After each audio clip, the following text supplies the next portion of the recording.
Okay, hello again. It's been just under 2 hours, but my dough appears to be ready to shape.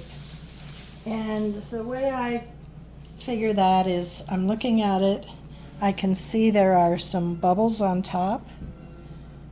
It has filled out the bottom of the container. And as you can see, there are bubbles around the sides, air bubbles, and on the bottom. When you see that, that's a pretty good sign that it is ready now to shape. And the first shape I'm going to do is a boule.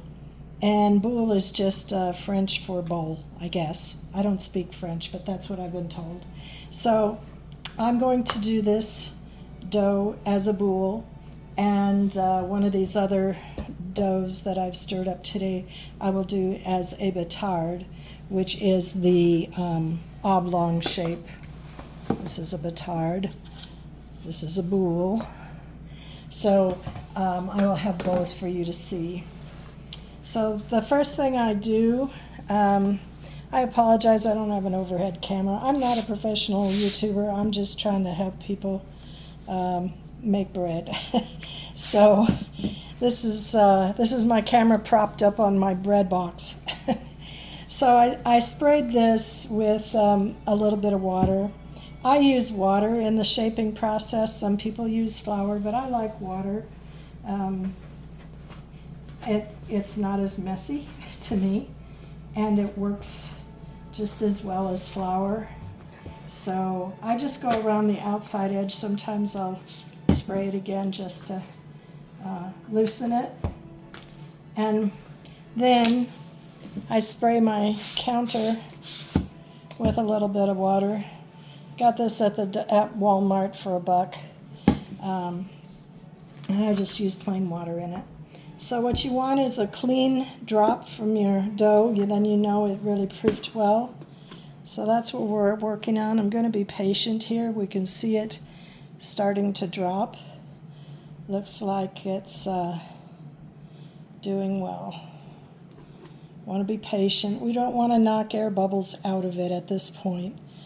We want to try to keep as much of the air in the dough as possible.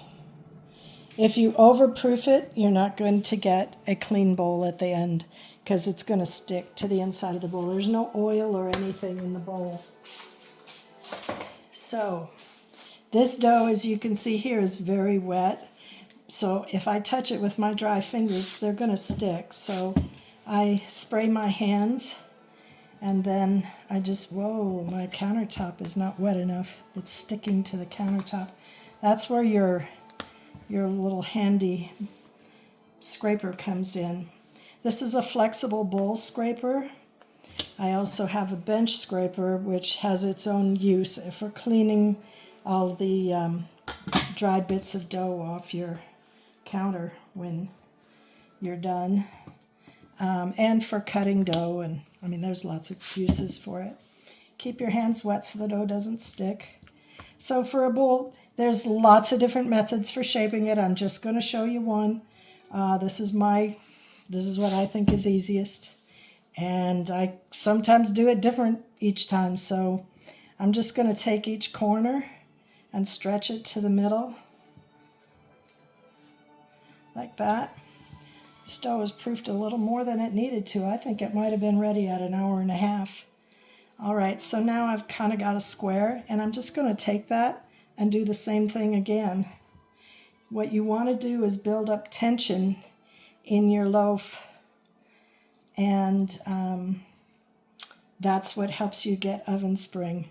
And I just keep pulling everything towards the center.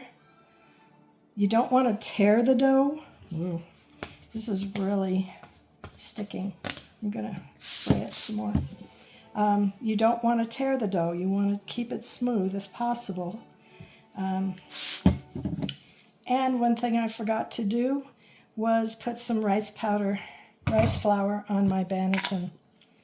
This helps. Using rice flour instead of regular wheat flour will make it stick to your banneton, and you do not want that. So rice flour doesn't have any gluten in it, And so the wheat doesn't, the bread doesn't stick to the inside of the banneton. Got it sprayed there. Okay, so now there's two options here. I can just leave this sit on the counter for 30 minutes and do another fold just like I did, and that will give it even more tension. Or I can just put it in the banneton just like it is. I'm going to pop that big bubble because that's just going to burn in the oven. That's okay. It's going to be fine. So I'm just pulling the dough towards the center, trying to create tension on the outside and a smooth surface on the outside. And then I'm going to scoop with a wet scraper. Just going to turn it over and plop it in my banneton.